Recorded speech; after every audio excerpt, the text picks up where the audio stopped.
मी ऑफिसला जायच्या तयारीत असताना आमच्या गावाकडची शांता गेटमधून येताना दिसली. शांता आमच्या गावच्या घरात कामाला यायची. तिच्यासोबत बहुतेक तिची मुलगी असावी. मी तिला पाहतच म्हणालो, अगो ये, माझं घर कोणी दाखवला? आणि ह्या चेडू की काय, किती मोठा झाला. अहो काकानो, मी काल इले रेल्वे गाडीतून. माझो भाचो आहे रवता, त्याच्याकडे काल रात्री रवले त्यानं तुमचा घर दाखवल्यानं. बरं बरं, ह्या चेडू मोठा झाला. एवढ्यात माझी बायको अंघोळीला गेली होती. ती कोण बोलते म्हणून बाहेर आली. कोण शांते अचानक. आणि ही माली काय? होय गे काकी, माली ह्या. काकाणू हे काय ह्या जिल्ह्यात नोकरी इली या नर्सची. हजर होऊ इलो. अरे वा, नर्सची नोकरी जिल्हा परिषदमधी. मी म्हणालो, होय हो काकाणू. कुठचं गाव? PSC मधी. आता माली हळूच बोलली, वरणाच्या वरणा, म्हणजे येथून 2 तासावर सह्याद्रीच्या पायथ्याशी. तेथे मोठमोठे कडे आहेत सह्याद्रीचे. सह्याकडे म्हणतात ते का. अडचणीचं गाव असत ते. मधी नदी असा मोठी. आता पूल बांधलेत सरकारने, पण पावसाळ्यात शहराचा संपर्क तुटता. मी म्हणालो, काय करतील काकानू, सरकारी नोकरी असा. मागचे 2 बहिणी असत ते का. ह्याच्या जीवावर त्याचं शिक्षण लगीन. नाही, नोकरी असा. जाऊक होईच. शिवाय त्या रुरल हॉस्पिटलमध्ये अजून स्टाफ असतोच. त्याचवेळी माझ्या बायकोने वसुधाने सर्वांना चहा आणि पोहे आणले. ते पोहेची बशी हातात घेऊन शांता आणि माली घरात गेल्या आणि वसुधाशी बोलू लागल्या. मी ऑफिसला जायची तयारी करू लागलो. नाश्ता करता करता मालीला म्हणालो, जिल्हा केंद्रात येऊचा लागतलच. इलस की इकडे यायचं. काय हव्या नको सांगायचं. मोबाईल असा तुझ्याकडे. तिने मान हलवली. मी आतल्या खोलीत जाऊन माझा नोकियाचा साधा फोन होता तो तिला दिला. खिशातून 500च्या 5 नोटा हिच्या हातात कोंबले आणि वसुधाला म्हणालो, संध्याकाळी हिला बाजारात घेऊन जा आणि कपडे किंवा आणि काय हवं नको बघ. माझी गाडी आमचा सदाशिव ड्रायव्हर घेऊन आला. तसा मी गाडीत बसलो. मी संध्याकाळी घरी आलो तेव्हा घरात कपड्याच्या पिशव्या दिसत होत्या. मी येताच वसुधा म्हणाली, मालीसाठी 4 ड्रेस घेतले, चप्पल घेतलं, गाऊन घेतले, मोबाईलमध्ये सिम कार्ड घातलं. आता तिचा मोबाईल चालू झाला. बरं झालं, तिचा नंबर सेव्ह करून ठेव. आणि शांतीला आणि तिच्या नवऱ्याला काही घेतलंच की नाही? घेतलं ना. शांतीला 2 साड्या, चप्पल आणि मनोहरसाठी पॅन्ट शर्ट कापडं. शिवाय मालीच्या धाकट्या मुलीसाठी ड्रेस मटेरियल घेतली. बरं झालं, पहिल्यांदा आली ती आपल्याकडे. रात्री जेवताना शांता भेटली तेव्हा मी म्हणालो, मग वर्णा गावात जातलंय कशी? जीप देऊ का ऑफिसची? नको काकाणू, त्या हॉस्पिटलमधली एक सिस्टर याच गावात रवता. ती उद्या सकाळच्या एसटीनं जातली. तिनं सकाळी 7 वाजता स्टँडवर बोलावलेनं. मग मी जाईन आणि माझी सोय झाली की ऐक पाठवून देईन गावाकडे. बरा, आता मोबाईल असा तुझ्याकडे. माझा नंबर घे वसुधाकडून आणि काय प्रॉब्लेम असलं तर फोन कर. सकाळी लवकर उठून शांता आणि माली स्टँडवर गेली. जाताना माली माझ्या आणि वसुधाच्या पाया पडून गेली. त्यानंतर मालीचे वसुधाला फोन येत होते. 1-1.5 महिन्यानंतर ती जिल्ह्याच्या ठिकाणी आली तर घरी येत होती. एखादा दिवस राहत होती. 4 महिन्यांनी गावी जात होती. तिच्या धाकट्या बहिणीसाठी पुस्तके, कपडे घेऊन जात होती. आता शांतीच्या घरी मालीचे पैसे येत होते. त्यामुळे त्या घरची पण परिस्थिती सुधारली. वर्णा गावातील सरकारी हॉस्पिटलमध्ये 2 डॉक्टर्स, 4 नर्सेस होत्या. हॉस्पिटलमध्ये कामाव्यतिरिक्त त्यांना आजूबाजूच्या गावात पोलिओ डोस कॅम्पस किंवा प्रसूतीसाठी जावे लागे. माली थोड्या दिवसात प्रसूती करण्यात तरबेज झाल्याचे मला वसुधाकडून समजले. वर्णेमध्ये आणि आजूबाजूचे गाव आदिवासी वस्तीचे. तेथे नुकतीच वीज आली होती. रस्ते होते पण पावसात वाहून जात होते. मुलं शाळेत यायला कंटाळत होती. वाहने फारशी नव्हती. रोजच्या ड्युटीनंतर माली आजूबाजूच्या गावात जाऊन अडलेली बाळंतीण सोडवत होती. कोणी काय दिले तर घेत होती, मात्र आशीर्वाद भरपूर मिळत होते. मालीला वर्णा गावात हॉस्पिटलमध्ये नोकरीला लागून 2 वर्षे होती. तिची आई आता तिच्या लग्नाचे पाहत होती. तिने मला पण चांगला नवरा पाहायला सांगितले होते. मी सुद्धा आमच्या तहसील डिपार्टमेंटमधील एक मुलगा पाहून ठेवला होता. जुलै महिना सुरू होता. संपूर्ण कोकणात जोरदार पाऊस होता. कोकणातील पाऊस तो 2-2 दिवस सूर्यकिरणाचे दर्शन होत नव्हते. आम्ही राहत होतो त्या जिल्ह्याच्या ठिकाणी पण जागोजागी पाणी साचले होते. आजूबाजूचे ओढे, नद्या तुथडी भरून वाहत होत्या. जिकडे तिकडे पडझड झाली होती. मोठमोठे वृक्ष कोसळले होते. मला 5 मिनिटे विश्रांती नव्हती. मी सकाळी 7 वाजता घर सोडले. ते अनेक ठिकाणी आलेले पूर, वाहून गेलेले पूल, त्याचे पंचनामे, सरकारी यंत्रणेला पळवणे, सचिवालयात करायचे मेल्स, आलेली उत्तरे. रात्री 1 वाजता घरी पोहोचलो. वसुधाने गरम केलेले जेवणाचा 4 घास पोटात गेले न गेले एवढ्यात मेसेज आला, सह्याद्री पट्ट्यात पडझड सुरू आहे, धावपळ करायला हवी. मी तसाच उठलो. माझ्या ऑफिसमधील माणसाला फोन केला. बातमी मिळो आणि फार गंभीर परिस्थिती असेल तर सचिवांना कळवायला हवे. त्याचा 10 मिनिटात फोन आला. गंभीर परिस्थिती आहे. इकडे कोसळायला लागलेत. मी ताबडतोब सचिवांना फोन करून मेसेज दिला. त्यांनी पोलीस डिपार्टमेंटला कळविले, होमगार्डला कळविले. मी गाडी काढून ऑफिसला आलो. मिनिस्टरच्या कानावर ही बातमी घातली. त्यांनी मुख्यमंत्री महाशयांना कळविले. पहाटे 5 वाजता बातमी आली. सगळीकडे कोसळले. 4 गावे गाडली गेली. कोणीही त्यात बचावण्याची शक्यता नव्हती. त्या 4 गावात वर्णागाव होते. माझ्या हातात मेलचा कागद होता. वर्णागावात माली नोकरीला होती. माझे पाय लटपटले. अंगाला दरदरून घाम सुटला. काय सांगणार होतो मी शांतेला? माझ्या शेजारी मनोहर, त्याला काय सांगू? मालीच्या 2 छोट्या बहिणी ताईच्या विश्वावर होत्या. त्यांना कसं समजावं? माझी परिस्थिती पाहून माझी ज्युनियर धावली. माझ्या तोंडाला पाण्याचा ग्लास तिने लावला. 4 घोट पाणी मी प्यालो आणि माझ्या लक्षात आले, मी सरकारी अधिकारी आहे. या आणीबाणीच्या परिस्थितीत मी खंबीर राहायला हवे. मी तोंड पुसलं आणि प्रत्यक्ष घटनास्थळाकडे निघायला हवं. मी मुख्य सचिवांना फोन लावला आणि लष्कर पाठवायला सांगितले आणि सदाशिवला हाक मारून मी जीपमध्ये बसलो. थोड्या वेळाने घरी वसुधाला फोन करून सर्व परिस्थिती सांगितली आणि गावाकडे फोन करून मालीच्या आईबाबांना बोलवून घ्यायला सांगितले. जीपमधून घटनास्थळाकडे निघालो आणि 15 मिनिटात वसुधाचा फोन आला. गावाकडे बातमी पोहोचली आहे, कारण टीव्हीवर सर्व चॅनेलवर सगळीकडे कोसळले आणि 4 गावे गाडली गेल्याची बातमी पहाटेपासून सांगत होते. त्यातील गावामध्ये वेर्णा गाव असल्याचे बातमीदार पुन्हा पुन्हा सांगत होते. त्यामुळे मालीच्या घरी बातमी समजली आहे आणि ती मंडळी तुम्हाला फोन करणार आहेत. मला प्रश्न पडला. मला मनोहर किंवा शांतेचा फोन आला तर मी काय उत्तर देऊ? आमची जीप घटनास्थळी पोचली. पोलिसांनी काम बोलावून माती, दगड उचलण्याचे काम सुरू केले. पाठोपाठ अनेक JCP आले. लष्कराचे जवान उतरले. हेलिकॉप्टर अन्नाची पाकिटे घेऊन फिरू लागले आणि आमदार आले, खासदार आले, मंत्री आले, मुख्यमंत्री आले, विरोधी पक्ष नेते आले, TV चॅनलवाले आले, संपादक आले. मला 1 मिनिट वेळ मिळेना. प्रत्येकजण काय झालं, कसं झालं हे विचारत होता. संध्याकाळी एक प्रेत बाहेर पडू लागलं. रात्रीपर्यंत 6 प्रेते बाहेर काढली आणि त्या भागातील इलेक्ट्रिक पोल पडल्यामुळे काळोख झाला आणि काम थांबले. पुढील 3 दिवस माती दगडी दूर करण्याचे काम सुरू होते. 50च्या वर प्रेते बाहेर पडली होती. कुणाची ओळख पटणे शक्य नव्हते. बाजूच्या गावात सर्वांचे सामुदायिक दहन केले गेले. त्या 4 गावातील कोणी जिवंत नव्हतेच, पण त्यांचे बाहेरगावचे नातेवाईक मोठा आक्रोश करत होते. 4 दिवसानंतर मी घरी निघालो होतो. वसुधाचा फोन आला. मालीचे आईवडील बहिणी आमच्या घरी 3 दिवसापासून आल्या आहेत. त्यांना एकंदर परिस्थितीची कल्पना आली आहेच. रडून रडून डोळे कोरडे झाले आहेत, पण त्यांना शेवटचे मालीला पाहायचे आहे. 4 दिवस शोध करून काम थांबवले आहे. प्रेताची ओळख पटविणे अशक्य आहे. हे यांना कसे समजवायचे हे मला कळेना. मी घरी आलो. मला आलेला पाहताच पुन्हा आक्रोश सुरू झाला. काकांनो, शेवटचा एकदा बघूचा होता हो पोरग्या. नशीब खोटा आमचा. नोकरी गावली ती ह्या भागात. माझ्या पोराचं मरण ह्या कड्याखाली होता. आता ह्या 2 मुलींचं मी काय करू? मी पण गप्प बसलो. काय आणि कसे सांत्वन करणार होतो मी? वसुधा मला म्हणाली, 3 दिवस झाले त्यांना येऊन. सगळी फक्त पाण्यावर आहेत. एक शीत अन्न पोटात गेलेलं नाही ह्यांच्या. काय करायचं? मी मनोहरला म्हणालो, म्हण्या उपाशी रवा नकात. ता पोरग्या परत येऊया नाही, पण ही 2 पोरगी असत मा, त्यांच्यासाठी तरी 2 घास खावा.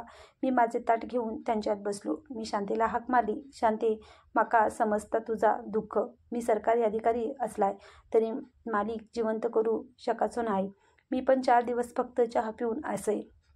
तुम्ही माझ्याबरोबर 4 घास खाल्लात तर मी खतले, नाहीतर मी पण उपाशी झोपतले.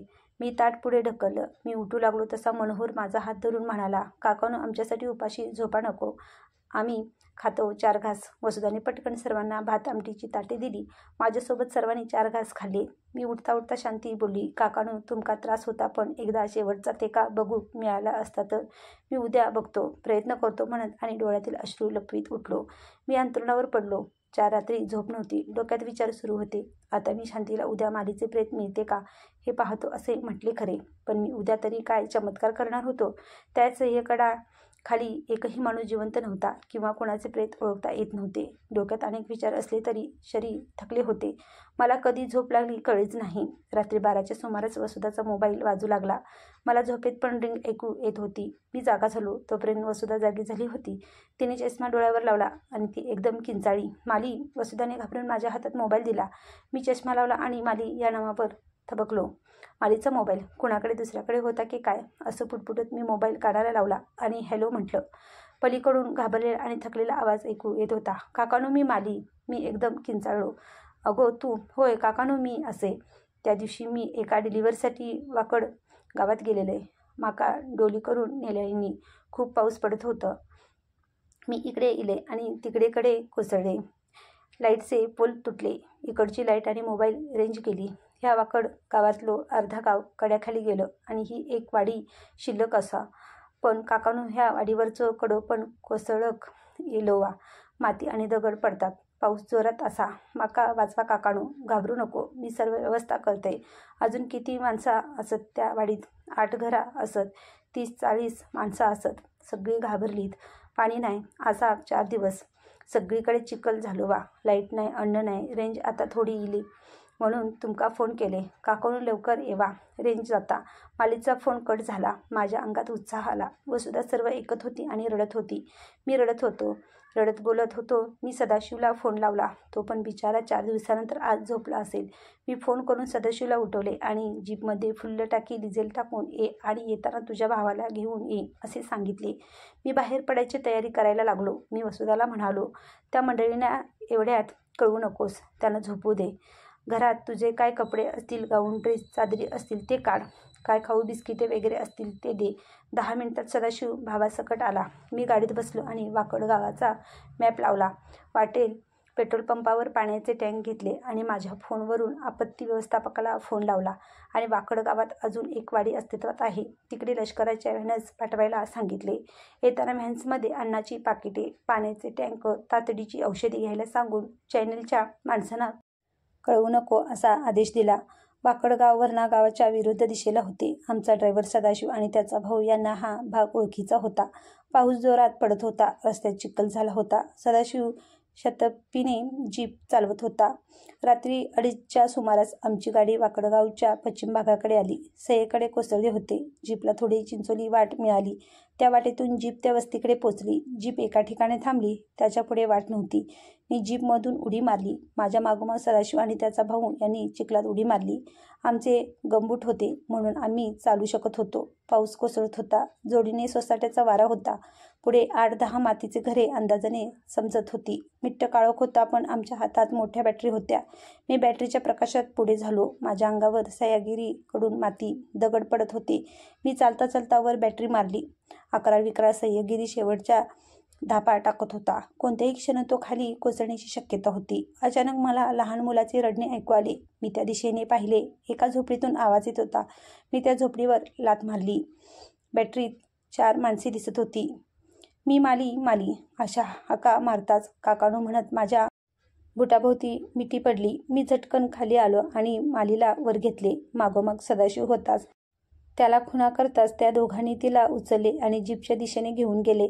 एवढ्यात लष्कराचे जवान व्हॅनसह हजर झाले. त्यांना मी हाताने या वस्तीतल्या झोपड्या दाखचले आणि लवकरात लवकर सर्वांना उचला अशी ऑर्डर दिली. त्या 20 जवानांनी त्या 45 लोकांना, त्यात लहान 4 दिवसापूर्वी जन्मलेले बाल होते, त्याला घेतले आणि सर्वांना व्हॅन्समध्ये घेतले.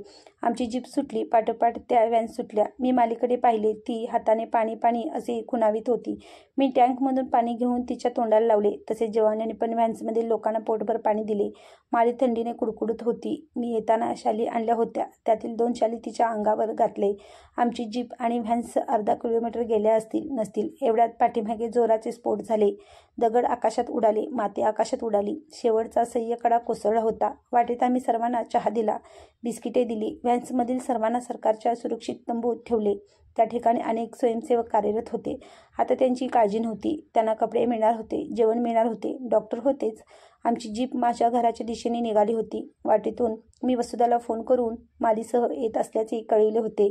पण तिच्या आईवडिलांना एवढ्यात कळवू नको असे सांगितले होते. रात्रभर तणावा खाली असलेली वसुधा गेटपाशी उभी राहून आमची वाट पाहत होती. झुंजूमंजू दिसू लागले होते. पूर्व दिशेला भास्करराज आगमनाची तयार करत होते. मी त्या उगवत्या सूर्याला नमस्कार केला. कालपर्यंत सगळा अंधकार होता. आज कोवळे ऊन माझ्या मनावर होते. गेटपाशी जीप आली आणि वसुधा मालीच्या गळ्यात पडली. दोघीही एकमेकांच्या मिठीत रडत होत्या. मी माझे गालावरील अश्रू आवरीत होतो. जीप घराजवळ आली आणि मी आणि वसुधाने मालीच्या हाताला धरून खाली उतरविले. दारात कुणाची गाडी आणि गडबड म्हणून मालीची आई शांती बाहेर आली आणि आपल्या वासराला पाहून हंबरली. माले पाठोपाठ मालीच्या पाठच्या दोन्ही बहिणी बाहेर आल्या आणि आपली ताई जिवंत आहे हेच त्यांच्या लक्षात येईना. मग त्यांनी ताईला मिठी मारली आणि त्या गदगदून रडू ओरडू लागल्या. पाठोपाठ मालीचा बाबा आला. त्याच्या डोळ्यावर विश्वासच बसेना. तो त्या सर्वांना जवळ घेऊ पाहत रडत होता. पुन्हा पुन्हा देवाला नमस्कार करत होता. मी आणि वसुधा डोळ्यातील आनंदाश्रू थोपवण्याचा प्रयत्न करत होतो. रडत होतो, हसत होतो, पुन्हा रडत होतो, समाधानाने अश्रू पुसत होतो. झाली या गोष्टीला 5 वर्षे. मालीची नंतर बदली झाली आणि ती तिच्या म्हणजे माझ्या गावाजवळ तिची बदली झाली. तिचे 2 वर्षापूर्वी लग्न झाले आणि तिला छोटे बाळ आहे. तिच्या बहिणी पण शिक्षण घेत आहेत. आता शांती आणि मनोहर आनंदात आहेत. सय्येकडे खाली आल्यानंतर त्या गावातील वाचलेले लोकांना सरकारने दुसऱ्या गावात घरे दिली. मुलांची शिक्षणाची सोय केली. वाकड गावातील 45 लोकांचे जीव वाचले म्हणून माझे खूप कौतुक झाले. दुसऱ्या दिवशी आणि पुढे अनेक दिवस वर्तमानपत्रातून आणि विविध चॅनल्सवर माझे कौतुक सुरू होते.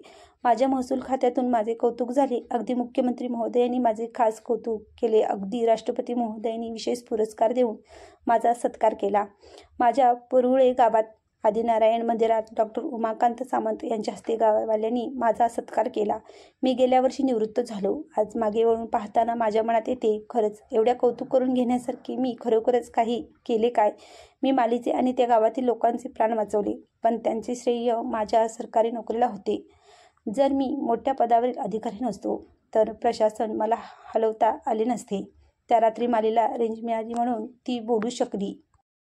या योगायोगाला होते. मालीचा मोबाईल नंबर यशोदाकडे होता, हा पण योगायोग. आणि आमच्या ऑफिसचा ड्रायव्हर सदाशिव होता. त्याच्यासारखा धाडशी सहकारी होता म्हणून हे शक्य झाले. आणि सर्वात महत्त्वाचे, यशोदासारखी माझी आयुष्याची पार्टनर आहे म्हणून हे शक्य झाले. कथा कशी वाटली हे कमेंट करून सांगा आणि आवडली असेल तर लाईक करा. चॅनलवर नवीन असाल तर सबस्क्राईब नक्कीच करा. धन्यवाद.